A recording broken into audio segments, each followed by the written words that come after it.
নমস্কাৰ এই মুহূৰ্তত আহি পৰিছে ৰাতিপুৱাৰ কেইবাটাও গুৰুত্বপূৰ্ণ খবৰ। আজি 5 ছেপ্টেম্বৰ। অসমৰ লগতে ভাৰতৰ বিভিন্ন প্ৰান্তৰ পৰা এনেধৰণৰ খবৰসমূহ নিতৌ চাবৰ কাৰণে চেনেলটো সাবস্ক্ৰাইব কৰি ভিডিঅ'টোত এটা লাইক কৰি দিব। এই মুহূৰ্তত জনাই আছো এটা গুৰুত্বপূৰ্ণ খবৰ। বাঙালীসকলক লৈ মন্তব্য কৰিছে হিমন্ত বিশ্ব শৰ্মাই। মুখ্যমন্ত্ৰী শৰ্মাই কৈছে অসমত থকা হিন্দু বাঙালীসকল ভাৰতীয় নাগৰিক।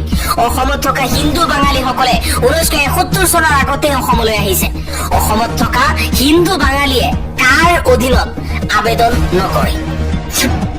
পৰৱৰ্তী খবৰ, বাংলাদেশীক দেখা মাত্ৰকেই গুলিয়াই হত্যা কৰিব লাগে। অসমৰ ৰাইজ অসন্তুষ্ট। সংখ্যাৰ বলত চৰকাৰে জাতিটোৰ টেটু চেপা দিছে।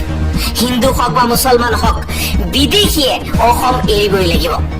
এবাৰ সৰব হৈ পৰিছে উৎপল শৰ্মা। আন এটা খবৰ, হিন্দু বাংলাদেশী হওক, হিন্দু পাকিস্তানী হওক বা হিন্দু আমেৰিকান হওক, ভাৰতলৈ নাহি কলৈ যাব। এবাৰ এই মন্তব্য কৰিছে সাংসদ দিলীপ শইকীয়াই। দিলীপ শইকীয়াই কৈছে তিনিখন ৰাষ্ট্ৰ বাংলাদেশ, পাকিস্তান আৰু আফগানিস্তানৰ পৰা নিৰ্যাতিত হৈ হিন্দুসকল যদি ভাৰতবৰ্ষত আহে তেনেহলে ভাৰতত নাগৰিকত্ব লাভ কৰিবই।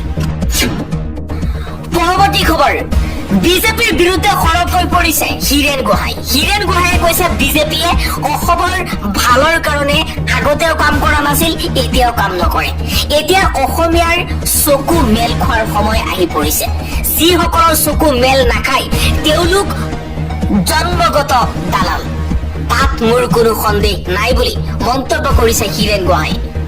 হীৰেন গোহাঁইয়ে লগতে কৈছে ফাঁকি মৰা আৰু নিজৰ বেয়া কাম লুকুৱাত উস্তাদ বিজেপি। অপাৰ ক্ষমতা হাতত লৈ যি ইচ্ছা তাকেই কৰিছে বিজেপি। আন এটা খবৰ, 10 বছৰলৈ কাৰ সময়সীমা বৃদ্ধিৰ বিৰুদ্ধে প্ৰতিবাদ। কৃষকমুক্তি সংগ্ৰাম সমিতিৰ 3জনকৈ নেতাক আটক কৰিছে। আটক কৃষকমুক্তি সংগ্ৰাম সমিতিৰ কামৰূপ জিলা সমিতিৰ সভাপতি বিনোদ শৰ্মা, উপ সভাপতি ঋতুমণি আলী আৰু সাংগঠনিক সম্পাদক ৰাহুল চৌধুৰী। বাইহাটা চাৰিআলি আৰক্ষীয়ে তেওঁলোকক আটক কৰিছে। আটকাধীন প্ৰতিবাদকাৰী কেইগৰাকীক বৰ্তমানেও মুকলি কৰা নাই। পৰৱৰ্তী খবৰ, বিজেপিয়ে অসমীয়া জাতি নিঃশেষ কৰাৰ ষড়যন্ত্ৰত নামি পৰিছে। বিজেপিয়ে কাৰ জৰিয়তে অসমীয়া জাতি নিঃশেষ কৰাৰ অভিযানত নামিছে। 2024 চনৰ 31 ডিচেম্বৰলৈকে 6টা ধৰ্মৰ বিদেশীক ভাৰতবৰ্ষত নাগৰিকত্ব আবেদনৰ বাবে কেন্দ্ৰীয় গৃহ মন্ত্ৰালয়ৰ অধিসূচনাৰ বিৰুদ্ধে সৰব হৈ কৃষক মুক্তিৰ সাংগঠনিক সম্পাদক আকাশ দলে এই মন্তব্য কৰিছে। আকাশ দলে কৈছে বিজেপিয়ে ভোটৰ স্বাৰ্থত বিদেশীৰ বোজা অসমত চাপি দিব বিচাৰিছে। অসমৰ মানুহ সচেতন নাগৰিক এতিয়াও চিন্তা কৰাৰ সময় আহি পৰিছে। এই বিজেপি চৰকাৰখন যদি থাকে তেনেহলে অসমখনক ধ্বংস কৰিব। আন এটা খবৰ, অসমক লৈ বিজেপিয়ে ভোট বেংকৰ ৰাজনীতি কৰিছে। বিদেশীক স্বদেশী কৰাৰ ষড়যন্ত্ৰৰে বিজেপিয়ে অসম বিৰোধী মনোভাৱ দেখুৱাইছে। বিজেপি চৰকাৰৰ কৰ্মকাণ্ডক লৈ বিদেশীক স্বদেশী কৰাৰ স্বাৰ্থক লৈ এবাৰ প্ৰশ্ন কৰিছে দেৱব্ৰত শইকীয়াই। দেৱব্ৰত শইকীয়াই কৈছে অসমক লৈ ভোট বেংকৰ ৰাজনীতি কৰিছে বিজেপি। আন এটা খবৰ, অসমক লৈ বিজেপিয়ে ভোট বেংকৰ ৰাজনীতি কৰিছে। বিদেশীক স্বদেশী কৰাৰ ষড়যন্ত্ৰৰে বিজেপিয়ে অসম বিৰোধী মনোভাৱ দেখুৱাইছে। বিজেপি চৰকাৰৰ কৰ্মকাণ্ডক লৈ বিদেশীক স্বদেশী কৰাৰ স্বাৰ্থক লৈ এবাৰ প্ৰশ্ন কৰিছে দেৱব্ৰত শইকীয়াই। দেৱব্ৰত শইকীয়াই কৈছে অসমক লৈ ভোট বেংকৰ ৰাজনীতি কৰিছে বিজেপি। আন এটা খবৰ, 53 বছৰৰ বিদেশীৰ বোজা অসমৰ ওপৰত চাপি দি দুৰ্ঘোৰ অন্যায় কৰিছে প্ৰধানমন্ত্ৰী মোদীয়ে। অসমৰ মানুহক তেওঁলোকে দেশৰ নাগৰিক বুলি গণ্যই নকৰে, যাৰ বাবে অসমত বিদেশীৰ বোজা জাপি দিব বিচাৰিছে।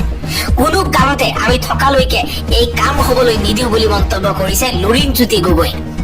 ক্ষমতাৰ বলত এই কাম কৰিছে বিজেপি চৰকাৰে, কিন্তু নিস্বাৰ্থভাৱে যেন কেন্দ্ৰীয় চৰকাৰৰ কথা মতে উঠা বহা কৰিছে হিমন্ত বিশ্ব শৰ্মাৰ চৰকাৰে। নিজৰ জাতিৰ স্বাৰ্থৰ কাৰণে একোৱেই যেন ভবাৰ সময় নাই অসমৰ হিমন্ত বিশ্ব শৰ্মাৰ চৰকাৰৰ। আন এটা খবৰ, নেপালত নিষিদ্ধ ঘোষণা কৰা হৈছে ফেচবুক, ইনষ্টাগ্ৰাম, হোৱাটছআপ, ইউটিউবকে ধৰি 26টাকৈ social media platform. Breaking news, Gaurav গগৈৰ বিৰুদ্ধে পুনৰবাৰ সৰব হৈ পৰিছে ৰাজ্যৰ মুখ্যমন্ত্ৰী ডক্টৰ হিমন্ত বিশ্ব শৰ্মা, যাৰ পৰিয়ালৰ তিনিজনেই বিদেশী। তেওঁ আমাক জ্ঞান দিয়ে। গৌৰৱ গগৈৰ বিৰুদ্ধে পুনৰবাৰ আক্ৰমণাত্মক ৰূপত মুখ্যমন্ত্ৰী। গৌৰৱ গগৈৰ কথা অলাগতিয়াল। হিমন্ত বিশ্ব শৰ্মাই ক্ষমা খুজিবলগীয়া কাম নকৰে। গৌৰৱ গগৈৰ বিৰুদ্ধে মহা বিস্ফোৰণ মুখ্যমন্ত্ৰী শৰ্মাৰ, যাৰ পৰিয়ালৰ তিনিজনেই বিদেশী। তেওঁ আমাক জ্ঞান দিয়ে। আমি বাংলাদেশীক বিদেশী বুলি কওঁ, ব্ৰিটিছ নাগৰিককো আমি বিদেশী বুলিয়ে কওঁ। যিয়ে কনকলতা বৰুৱাক হত্যা কৰিছিল, সেই স্থানৰ নাগৰিকত্ব লৈছে গৌৰৱ গগৈৰ পৰিয়ালে। গৌৰৱ গগৈৰ কিবা নৈতিকতা আছে নেকি বুলি প্ৰশ্ন কৰিছে মুখ্যমন্ত্ৰী শৰ্মাই। যাৰ পৰিয়ালৰ পত্নী সন্তান সকলো বিদেশী, তেওঁ কেতিয়াবা ভাৰত এৰি গুচি যাব কোনেও গম নাপায়। গৌৰৱ গগৈয়ে সমালোচনাৰে থকা সৰকা মুখ্যমন্ত্ৰী ডক্টৰ হিমন্ত বিশ্ব শৰ্মাৰ। আন এটা গুৰুত্বপূৰ্ণ খবৰ, বিদেশী নাগৰিকক লৈ কেন্দ্ৰীয় চৰকাৰে লোৱা নতুন সিদ্ধান্তৰ ফলত অসম চুক্তি আৰু ইয়াৰ দ্বাৰা লাভ কৰা সুৰক্ষাৰ কোনো অৰ্থ নাথাকিব। এই চাৰ্কুলাৰক কাৰ দ্বিতীয় সংস্কৰণ বুলি ক'ব পাৰি। এই চাৰ্কুলাৰৰ যোগেদি চৰকাৰে অসমীয়াক লৈ হেতালি খেলিছে আৰু হিন্দু বঙালীক লৈ ভোটৰ ৰাজনীতি কৰিছে বিজেপি চৰকাৰে। কাৰ সময়সীমা বৃদ্ধি কৰাক লৈ বিজেপি চৰকাৰৰ বিৰুদ্ধে কংগ্ৰেছ নেতৃত্বৰ সংবাদমেলতেই বিজেপি চৰকাৰৰ বিৰুদ্ধে সৰব হৈ পৰিছে বিৰোধী দলপতি দেৱব্ৰত শইকীয়াই। বিজেপি চৰকাৰে কাৰ জৰিয়তে সমগ্ৰ অসমখনক শেষ কৰাৰ চেষ্টা কৰিছে বুলি মন্তব্য দেৱব্ৰত শইকীয়াৰ। চৰকাৰৰ এই সিদ্ধান্তৰ বিৰুদ্ধে গৰজি উঠিছে কংগ্ৰেছ নেতা ৰিপুণ বৰা। যেতিয়া কা অহা নাছিল তেতিয়ালৈ ভাৰতত অবৈধভাৱে প্ৰৱেশ কৰা ব্যক্তিক বহিষ্কাৰ কৰা হৈছিল, কিন্তু ভাৰত চৰকাৰে জানি বুজিও তেনে নাগৰিকৰ বিৰুদ্ধে একো ব্যৱস্থা লোৱা নাছিল। কাৰ যোগেদি অবৈধ লোকক নাগৰিকত্ব দিলে ভাৰতীয় জনতা পাৰ্টীয়ে।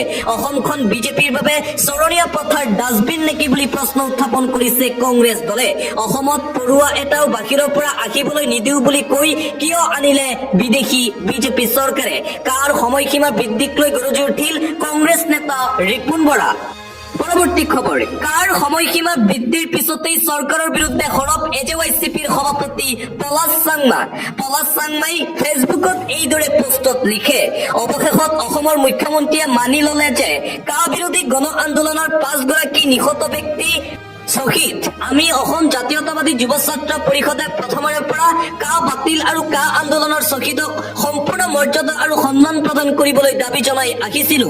যোৱা 30 আগষ্টত কটন বিশ্ববিদ্যালয়ৰ কলাগুৰু বিষ্ণুপ্ৰসাদ ৰাভা প্ৰেক্ষাগৃহত কা বিৰোধী আন্দোলনৰ 5টাকৈ শ্বহীদৰ পৰিয়ালক পৰিষদে শ্বহীদ মৰ্যাদা দিয়াৰ লগতে তৰ্ক প্ৰতিযোগিতা অনুষ্ঠিত কৰা হৈছিল। তৰ্ক প্ৰতিযোগিতা হৈ যোৱাৰ দুদিন পাছতেই মুখ্যমন্ত্ৰীৰ এই ঘোষণা। মুখ্যমন্ত্ৰীলৈ পৰিষদৰ স্পষ্ট দাবী, কা বাতিল কৰক আৰু কেৱল ঘোষণাই নহয়, 5 শ্বহীদক সম্পূৰ্ণ মৰ্যাদা সন্মান প্ৰদান কৰাৰ লগতে পৰিয়ালকেইটাক সংস্থাপনৰ ব্যৱস্থা কৰক।